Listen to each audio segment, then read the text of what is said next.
the upper illustration, it shows Achilles and Hector fighting. Their last battle. And it didn't come out too clearly in the Xerox copy, but we know that the figure on the left-hand side is Achilles because his name is spelled out above the shield. And the other figure is identified as Hector, the one slain by Achilles. And you see the name Hector written between the leg and the lance. You see that? Mm-hmm. But do you see what I see? Do you see that the name Hector is written like in a mirror image? Yeah. Oh, yeah. You're with me? Yeah. Okay. Now, as I lived through this book, I noticed that there is this other depiction showing Ajax carrying the body of Achilles, because eventually Achilles was killed. And again, the names are written, and here it says Ajax. I'll pass it around, Ajax. And here it says Achilles, but again it's written as a mirror image of the writing. I'll tell you why in a minute. But first, take a look at it. Now, this is, for me, because I never noticed it before until I worked on these briefing notes, a corroboration of the origin of the Greek alphabet. When we went to Crete, I had, I believe, this table comparing the ancient Semitic writing with the Greek writing, because what the Greeks did is when they adopted a writing system around this 8th, 9th, 8th, maybe, not probably the 8th, I wouldn't even say the 9th because it's doubtful, writing, they took the Semitic script, which is like ancient Hebrew, and reversed it like through a mirror. So in the first column, I mean, apart from the name, even the names, you know, Aleph, Bet, Imal, Dalet, etc., became Alpha, Beta, Gamma, Delta, and so on. But if you look at the first column of symbols, and then you see in the second one how the Greeks just reversed it, you'll see what I'm talking about. It just corroborates where they obtained the script.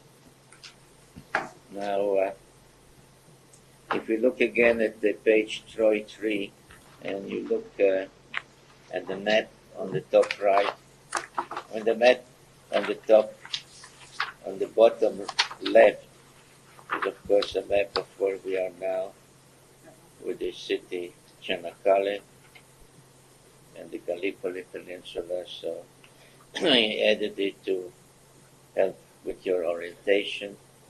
And we see here, who asked me about it, Mount Ida, in what direction it was. And I said, there, right? And it's somewhere it's there, yeah, to the south, southeast rather. The upper map shows the extent of so-called Greek settlements in Asia Minor, and it's just this particular portion. And Troy earlier was already part of these settlements. Indeed, I think if you consider these as Greeks or early Greeks, there were more Greeks here than in Greece at the time. And Troy was called at the time Ilion, from which the name of the poem Iliad comes. That's the story of Ilion. A sketch on the upper right-hand side is a cross-section of what we basically visited today. Although the scale model shows various levels, I see level 2, level 6, but if this is level 6, then this is more or less from the time of the Trojan War, which many archaeologists believe is level 7 or 7A. So this gives an idea of how the city probably looked at the time of the war. I would trust, I hope that the thought has occurred to you as we visited Troy, level 1, level 2, level this. How the heck do archaeologists know what is this level and what is that level? And especially how dare they date them? So essentially how it's done is, of course, barring what we have today, explanations that the earthquakes interfere. But barring such calamities, it is of course assumed that the upper levels and layers are newer than the bottom ones, which are the older ones, because one was built over another. Then the dating is done, or the determination, this is this level, this starts another level, because sometimes there is a distinct interval between the levels. Let's say if a city was ruined, was captured and burned down, so between that city's level and the next one, which came after so many years, you would find a level of ashes and other signs of destruction. Or if there was an earthquake, you'll find toppled walls, etc., and not orderly construction. So this means a new level has started. Then they date it, of course, by what is assumed to be a guide. This kind of construction, like by now it's known that at that particular time only mud bricks were used and stones were used only later, or at first they used like field stones and then they shaped them into brick-like or ashlars. So this determines. But the best guide that has developed, and now it's deemed to be especially in the Near East, meaning further south of Turkey, Syria, Mesopotamia, Israel, Jordan, etc., based on what is found in those various layers. And I've selected material about a site. Now all these places look like mounds. Sometimes you see a flat area and suddenly there's a mound. Like if you go in the Mesoamerica, in the Yucatan and this, you see the green canopy of the rainforest, and suddenly there's something sticking out, and you can bet your life that there's a Mayan pyramid under that mound. So here you can almost bet that under a mound, which is called a tel, which in Hebrew Semitic means mound, there is an earlier settlement, probably many layers of it. But this is basically what archaeologists do. They come and just make a slice through the mound from top to bottom and like open up, look into the mound and start to see the various levels. So in this one, the oldest one is of course where they hit virgin soil, and then they find number 14 simple tools of bone or flint, which in the most of the ancient Near East, except Sumer, is 6th millennium BC. In this particular tel, which is in northern Syria, not far from the Turkish border, called Tel Jadidiyah, there was a gap, whatever reason caused the gap in settlement. And then you start to find in one level above it, you find simple pottery, and then you find cast figurines in metal, the beginning of use of metal, mostly or only at that time copper.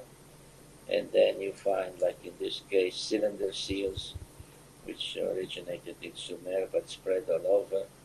So they are dated according to the quality, the design on the seal. And then you find other objects and other objects, etc., etc. Say in the level 4, you find inscriptions in Hittite hieroglyphs. So again, you say this script is Neo-Hittite, so it must be like 9th century BC, 8th century BC, and so on and so forth. So that's how archaeological levels and the age of a tale or an ancient site is determined. And back to Troy 3. On the upper right-hand side, I had to reduce it to fit it in, but I think you can still manage to see the various levels, level 6, level 7, etc. What Schliemann did in Troy, and I think it has remained so the only exception, he, not having an archaeological tradition before him and during his time to follow, what he did was as he dug down, he reached what he thought was the earliest level and named it level 1, and then named it level 2, and above it level 3, etc., etc. And he thought, of course, that the oldest one, level 1, is this Troy of the Iliad. And most archaeologists believe now that it is level 7, or even now they divide 7a, 7b, but anyway, around 1250, 1260 BC.